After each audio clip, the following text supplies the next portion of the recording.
Assalamualaikum warahmatullahi wabarakatuh. Sebelum kita mulai ceritanya, saya minta dukungan dari teman-teman dengan cara klik tombol subscribe channel ini.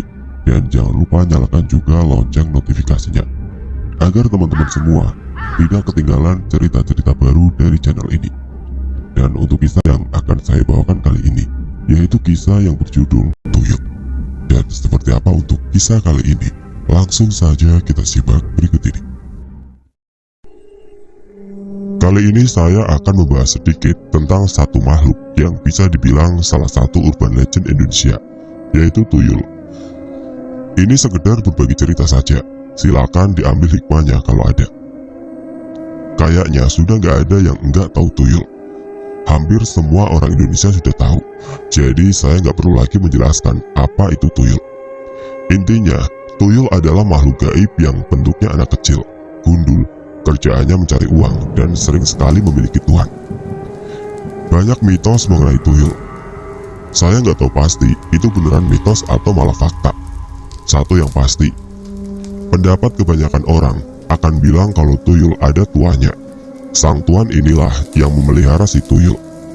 Si tuan ini juga yang memerintahkan dan menyuruh tuyul untuk mencuri uang. Tujuannya apa? Ya, untuk memperkaya diri. Ciri-ciri orang yang memelihara tuyul bagaimana sih? Saya enggak tahu pastinya. Tapi ada beberapa orang yang bilang, salah satu ciri pemelihara tuyul adalah kalau sedang berjalan, kedua tangan selalu berpegangan di belakang badan. Jadi posisinya seperti sedang menggendong anak kecil. Itu karena orang itu sedang menggendong tuyul, katanya begitu. Ada yang bilang juga, pemelihara tuyul rumahnya selalu memiliki pintu belakang. Dan pintu belakang itu selalu ada keset alas kaki yang terbuat dari sabut kelapa. Katanya, tuyul kalau pulang dari menjalankan tugas akan selalu masuk dari pintu belakang dan membersihkan kakinya menggunakan keset sabut kelapa. Dan masih banyak lagi kata-katanya yang lain. Begitulah. Nah, kali ini saya akan berbagi cerita tentang pengalaman saya sendiri tentang tuyul. Dari kecil, saya sudah beberapa kali melihat tuyul, atau yang menurut saya itu adalah tuyul. Satu persatu kejadiannya akan saya ceritakan. Saya akan memulai dengan cerita pengalaman milik teman masa kecil dulu. Jadi 5 tahun yang lalu itu, saya ada acara reuni kecil-kecilan dengan teman SD. Kenapa kecil-kecilan? Ya, karena pesertanya cuma 7 orang, tapi tetap ramai. Layaknya reuni, kita akan kembali lagi ke masa lalu. Dalam hal ini, masih kecil waktu SD.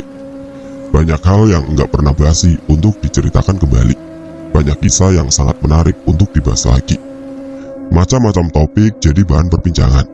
Tapi yang paling seru, ya tentu saja ngomongin tentang cerita seram, hantu, mistis, dan yang seirama. Saya dan teman-teman SD ini kebetulan tinggal bukan di kota besar. Jadinya masih banyak tempat dan wilayah yang cukup seram untuk didatangi waktu itu. Jadinya, kisah masa kecil banyak dibumbui oleh pengalaman seram menjurus menakutkan. Ya sudah, akhirnya kami tenggelam, asik menceritakan pengalaman seram masing-masing. Singkatnya, ada satu teman, Ana namanya. Dia bersama keluarganya masih tinggal dan menetap di Cilegon. Ana ini waktu itu menceritakan pengalaman seram yang sedang dia alami saat itu, dan saya sangat tertarik. Kenapa tertarik? Karena Ana membahas tuyul. Ya, tuyul. Jadi waktu itu Ana cerita, kalau di rumah tempat dia tinggal, beberapa kali kehilangan uang. Awalnya dia pikir pelakunya adalah anaknya yang masih SD atau ART. Kejadian ini cukup membuat Ana dan suami resah, sempat beberapa kali berakhir dengan pertengkaran. Uang yang hilang juga cukup lumayan, ratusan ribu sekali hilang. Setelah sudah entah yang keberapa kalinya ada kehilangan, akhirnya dilakukan penyelidikan. Ditanyalah satu persatu anggota keluarga di rumah. Jawabannya sudah pasti nggak ada yang mengaku. Baiklah, setelah melakukan penyelidikan tanpa hasil, Ana dan suami memutuskan untuk memberi peti besi yang ada kuncinya. Peti besi yang cukup besar untuk menampung uang dan barang berharga lainnya. Setelah sudah punya peti besi itu, beberapa minggu lamanya nggak ada kejadian kehilangan lagi. Tapi sebulan kemudian, ternyata kejadian lagi. Uang di dalam peti hilang. Aneh, kata Ana. Padahal kunci peti diletakkan di tempat yang sangat tersembunyi. Gak mungkin ada yang tahu selain dia dan suaminya. Yang anehnya lagi, peti besi masih dalam keadaan terkunci ketika Ana sadar kalau isinya sudah berkurang. Petinya gak rusak sama sekali. Isi dalam peti itu gak semuanya hilang. Masih ada sisa sekitar ratusan ribu dan perhiasan. Gak habis seluruhnya. Mereka pun bingung. Masa peti besi dalam keadaan terkunci, tapi masih bisa hilang juga di dalamnya? Bagaimana caranya? Penasaran, akhirnya mereka memutuskan untuk memasang kamera pemantau. Kamera itu diarahkan ke pintu lemari besar, tempat di mana peti besi berada di dalamnya. Setelah kamera terpasang dan difungsikan, video hasil pantauannya rutin dilihat oleh Ana, nyaris setiap hari. Sama kejadiannya dengan ketika mereka baru beli peti besi sebelumnya. Enggak terjadi kehilangan uang dan benda berharga di dalam peti selama kira-kira sebulan setelah kamera terpasang. Aman. Tapi tiba-tiba, sebulan kemudian terjadi lagi. Ada sejumlah uang yang hilang. Kali ini jumlahnya banyak, sampai jutaan rupiah. Gemes, akhirnya Ana dan suami memeriksa video tangkapan kamera. Akhirnya, ketahuan deh malingnya siapa. Begitu kata mereka sebelum menonton video. Sangat yakin kalau pencurinya akan tertangkap kamera. Tapi ternyata enggak seperti itu. Kamera sama sekali enggak menangkap gambar apa-apa. Pencurinya enggak kelihatan. Enggak terlihat ada orang yang membuka lemari lalu membuka peti besi untuk mencuri isinya. Enggak ada. Lalu, siapa yang bisa mengambil isi peti tanpa membuka pintunya? Saat itulah Ana dan suami terbesit pikiran kalau yang mencuri bukan manusia, tapi makhluk gaib. Mungkinkah? Ana yang dari kecil dulu memang sudah percaya dan sering bergelut dengan hal-hal mistis, langsung punya banyak pertanyaan di kepalanya. Untuk menjawab itu, suami Ana punya ide untuk membuktikannya. Jadi suamiku langsung pergi ke pasar. Dia mau beli abu gosok. Begitu kata Ana ketika dia menceritakan kejadiannya kepada kami. Abu gosok? Buat apa, Nak? Tanyaku penasaran. Buat yang belum tahu, abu gosok yang Ana maksudkan adalah benda yang bentuknya seperti pasir, terbuat dari hasil pembakaran. Kalau orang-orang di pedesaan dulu menggunakan abu gosok untuk mencuci piring atau perabotan rumah lain, lebih seringnya buat cuci piring. Abu gosok itu nantinya kita taburkan di sekeliling peti besi dan sekitar lemari, ditabur tipis. Begitu kata anak. Terus kenapa harus abu gosok? Kata suamiku, abu gosok nggak bisa mendeteksi oleh si makhluk pencuri, yang waktu itu kami belum tahu makhluk jenis apa si pencuri ini. Begitu penjelasan anak. Ya sudah, akhirnya Ana dan suami menaburkan abu gosok di sekitar peti besi dan lemari, ditabur tipis. Setelah itu mereka hanya bisa menunggu. 1 hari, 2 hari, 1 minggu, 2 minggu, nggak ada kejadian apa-apa. Uang di dalam peti masih utuh.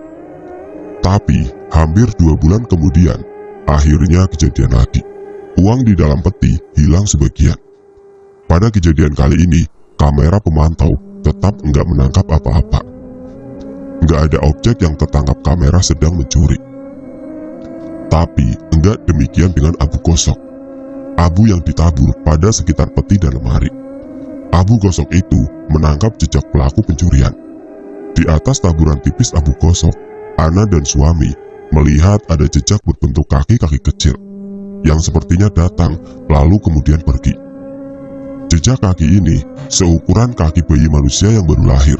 Segitu ukurannya.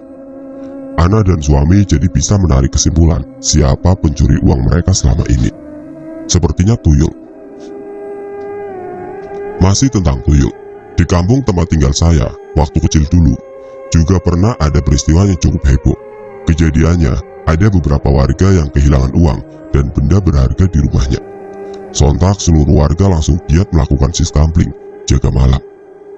Tapi walaupun sudah ada siskampling dan kewaspadaan yang tinggi, tetap saja masih ada berita kehilangan. Yang paling banyak diberitakan adalah kehilangan uang. Benar, namanya juga di kampung. Maka beredarlah cerita-cerita yang bilang kalau pelaku pencurian itu adalah Tuyul, si makhluk legendaris. Setelah beredar tentang cerita Tuyul itu, selanjutnya kampung saya ini jadi lebih mencekam, apalagi kalau malam hari. Banyak dari warga yang enggak berani keluar malam, lebih merasa aman di rumah saja, menjaga uang dan harta lain miliknya. Nah, entah kebetulan atau enggak, ketika sedang santer-santernya cerita Tuyul ini, saya dan bapak waktu itu mengalami kejadian ganjil dan cukup menyeramkan. Begini ceritanya. Jadi, pada suatu malam, kami pulang ke rumah setelah berkunjung dari rumah saudara. Saya dan bapak berboncengan menggunakan motor. Waktu itu kalau nggak salah, saya masih SD kelas 4. Jadi masih bisa duduk di depan kalau naik motor bareng bapak. Seperti yang saya bilang tadi, waktu itu lagi santer-santernya cerita tentang Tuyul gentayangan. Jadinya suasana kampung sudah sepi banget ketika kami sampai di jalan masuk. Ya karena sudah hampir tengah malam juga, sekitar jam 11. Waktu itu bapak sengaja lewat jalan belakang yang masih sangat sepi, melewati jalan tanah kecil, menembus perkebunan pohon kelapa, dan lewat satu perkebunan juga. Pokoknya seramlah suasananya. Saya yang tadinya sudah mengantuk, jadi kembali segar karena merasakan keseraman suasana. Ada-ada aja papa nih, kenapa juga lewat jalan belakang gini, kan serem. Saya bilang begitu ke bapak. Biar cepet Pri, kan jaraknya lebih pendek. Begitu jawab beliau. Ya sudah, saya hanya bisa pasrah sambil terus memandang ke depan. Pemandangannya nyaris gelap, karena hanya dibantu cahaya dari lampu motor bebek Suzuki 100cc. Angin malam begitu dingin, tapi tetap saja saya tegang memperhatikan jalan yang sepi banget ini. Sampai akhirnya, tiba-tiba, bapak menginjak pedal rem agak mendadak. Sampai akhirnya motor berhenti, padahal rumah kami hanya tinggal beberapa menit lagi jaraknya. Ada apa, Pak? Tanyaku. Bapak diam aja, tapi berusaha pelan. Shh, begitu. Saya yang penasaran, kenapa tiba-tiba motor berhenti. Mendengar suara bapak seperti itu, langsung memperhatikan sekitar, menajamkan penglihatan. Jangan takut ya, Bri. Begitu bapak bilang lagi.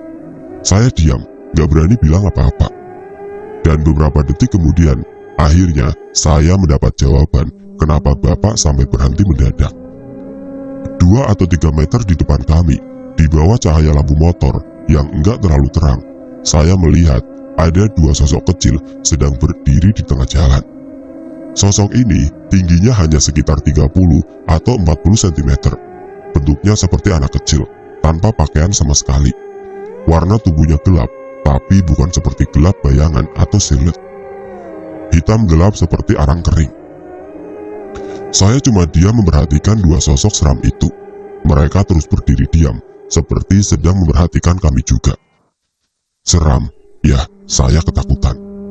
Saat itu saya mendengar juga bapak sedang membaca doa. Ayat-ayat suci keluar dari mulutnya. Entah sudah berapa menit lamanya, akhirnya 2 sosok itu bergerak pergi dari tempatnya. Berlari kecil masuk ke dalam gelap, lalu menghilang. Itu makhluk apa? Tuyulkah? Sepertinya begitu.